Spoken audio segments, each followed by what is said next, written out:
يومي الثاني لساوي غرفة صانع محتوى. بالفيديو الأول سألتكم شو لازم نغير، وردكم كان أكثر من واضح، فخلونا نغير البرادة. لا جد. وأخيرا رح نتخلص من التخت اللي كلياتنا عم نعاني منه. فشلت حالي ورحت على أكبر محل مفروشات لندور لنا على شي تخت مرتب. من فوتي بلشت أفتل وشوف لك كل شيء له علاقة بالتخوت، أغلبهم كان مزوج، مع هيك ما تركت واحد إلا وجربته. لقيت هاد، بس يعني لا شكل ولا لون مناسب للأسف. بس بعد عناء طويل بظن لقينا القسم المطلوب، تخت سبور كامل المواصفات مع فتحة سقف، سفينة ديلوكس، كل يوم بتنام ليلة ببلد شكل. رجعت دور بس ولا واحد عجبني. لقيت هدول مفردين وشكلهم لا بأس، بس المشكلة انه ملزوق بالارض تقريبا وما فينا ننظف تحته. للأسف ما لقيت شي عجبني، فرجعت على البيت وبلشت دور على النت يا معلم. سويت لهم تستات كيف حيطلع شكلهم، واخيرا لقيت المطلوب. واليوم وصلت هالكرتونة اللي حيكون فيها تختي الجديد. فرضت التخت القديم، شلته من وشي وفتحت الكرتونة لنشوف كيف موسعين تخت كامل هون. ويا ويلي شكله هالمرة عن جد رح نستخدم دفتر التعليمات. يا زلمة ما بعرف ليش بضل بورط حالي بهيك شغلات. القيت نظرة من وين بدنا نبدأ وبلشت طالع بهالقطع. الحمد لله انه كل قطعة مرقمة، فسهلت الموضوع بشكل كبير. فصرت طلع بهالعواميد وركب فيهم، شي قصار شي طوال، عم ركب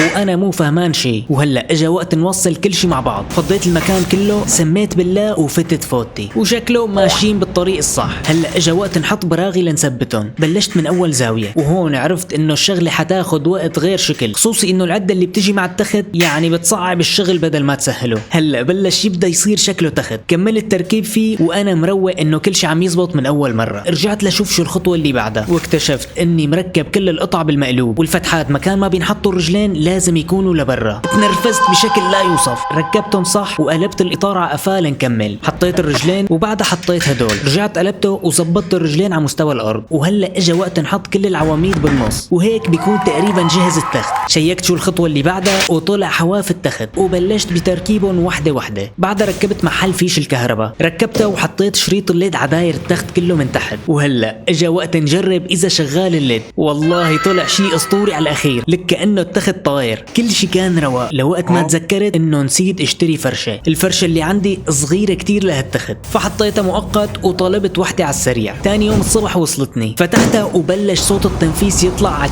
كيفك، فصرت افتحها على السريع بلا ما تعلق بالكيس. فردتها وطلع حجمها اصلي. اكتبوا لي شو نظبط بالفيديو الجاي، وما تنسوا الفولو.